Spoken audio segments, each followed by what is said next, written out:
নমস্কার বন্ধুরা, আমি তোমাদের মুক্তা। আমার নতুন একটা ভিডিওতে তোমাদের সকলকে অনেক স্বাগত আর অনেকটা ভালোবাসা। ঘড়িতে এখন বাজে প্রায় 10টার কাছাকাছি। গতকাল রাতে না একটু টক দই পেতে রেখেছিলাম। টক দই দই তো রেগুলারই, টক দই বলতে চিনি ছাড়া আর কি।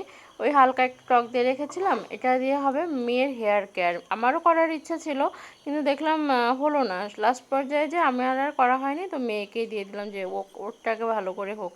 তো অ্যালোভেরা পাতা নিয়ে নিয়েছি, আর এই যে অ্যালোভেরার পাতাটা না গতকালকেই তুলে রেখে দিয়েছিলাম। ওর যে হলুদ অংশটা ওটা যাতে চলে যায়, তো সেটা হয়ে গেছে। আর এবার এটাকে ছালটা ছাড়িয়ে ভেতর থেকে যে জেলটা ওটাকে বার করে নেব। আর টক দই কলা এটা একসঙ্গে ব্লেন্ডারে মিক্সড করে সেটাকে বেশ সুন্দর করে তারপর ওর মাথায় দিয়ে দেবো। তো টিনেজার বলো বা যে কোনো এজের এদের জন্য, মেয়েদের জন্য, মেয়ে বলো বা ছেলে বলো, কিন্তু ভীষণ ভালো, চুলটা একদম সফট হয়ে যায়। তো দেখতেই পাচ্ছ, এই যে জেলটাকে বার করে নিয়েছি, কলা দিয়ে দিয়েছি আর দই। দেখো দইটা এত সুন্দর জমেছিল না, আর ভীষণ টেস্টিও হয়েছিল। আমি কিন্তু এখান থেকে একটুখানি খেয়েও নিয়েছিলাম। তো যাই হোক, এটা ছিল মঙ্গলবার দিনের ভিডিও। মঙ্গলবার দিন সকালবেলা। তো বুধবার দিনে পাশের বাড়িতে ছিল পুজো। আমাদের সামনে যে মনসা মন্দির, ওখানে ওদের মানসিকের পুজো ছিল একটা।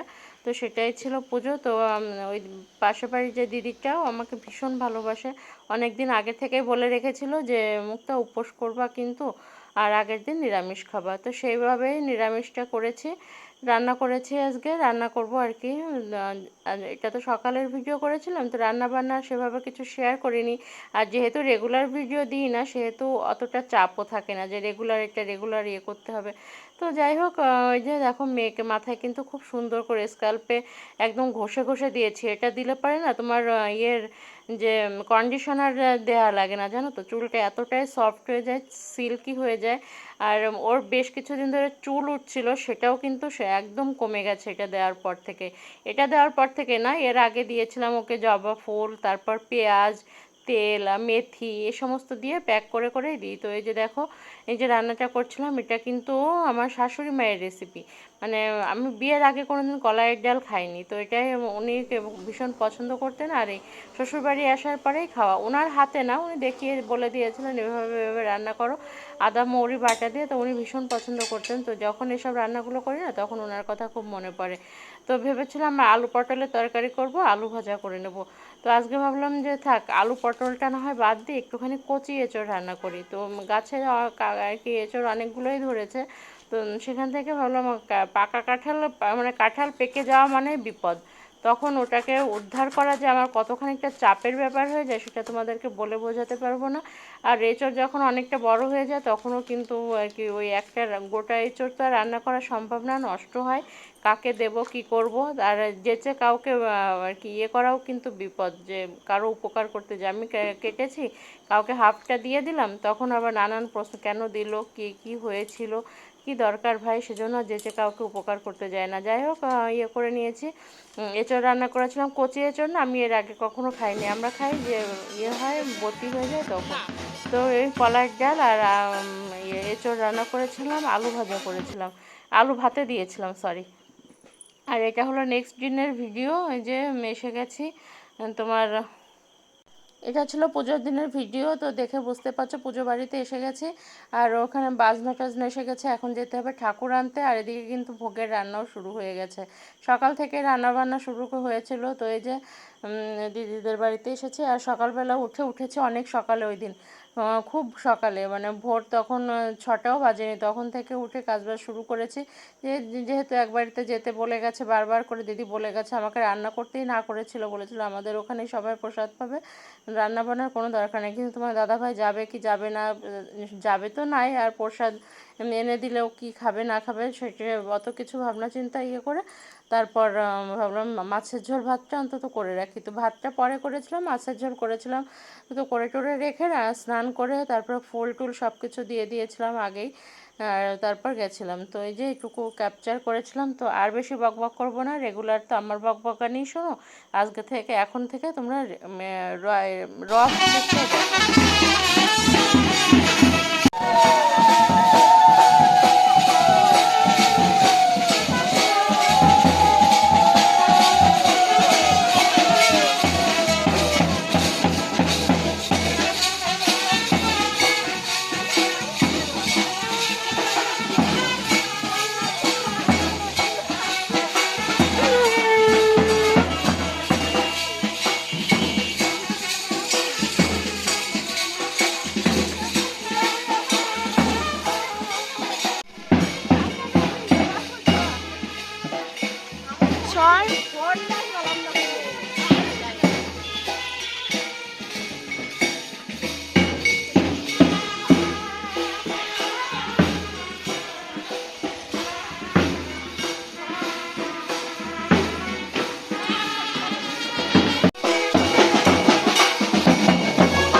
বলার জন্য এটাই মাসুর খিদে পাচ্ছে।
পুজো শেষ হতে হতে প্রায় 3টে মতো বেজে গেছিলো। আর তারপর যখন চরণামৃত খাওয়ার পর যখন আর কি জলটা মুখে দিয়েছিলাম না, তারপর থেকে এত পরিমাণে শরীর খারাপ করে গেছিলো, যার তারপর থেকে আর ভিডিওটা কন্টিনিউ করতে পারিনি। তার জন্য অনেকটা তোমাদের কাছে ক্ষমা চেয়ে নিচ্ছি যে লাস্ট অবধি তোমাদের সঙ্গে আর শেয়ার করতে পারিনি। তো কিছু ছবি তোমাদের সঙ্গে শেয়ার করে দিচ্ছি। তো এই সময়টায় মেয়েকে বলেছিলাম ভিডিও করার জন্য, আর ও ভিডিও না করে এক গাদা ছবি তুলেছিল, সেটাই তোমাদের সঙ্গে শেয়ার করলাম। ভালো লাগলে লাইক করো, কমেন্ট করো, শেয়ার করো।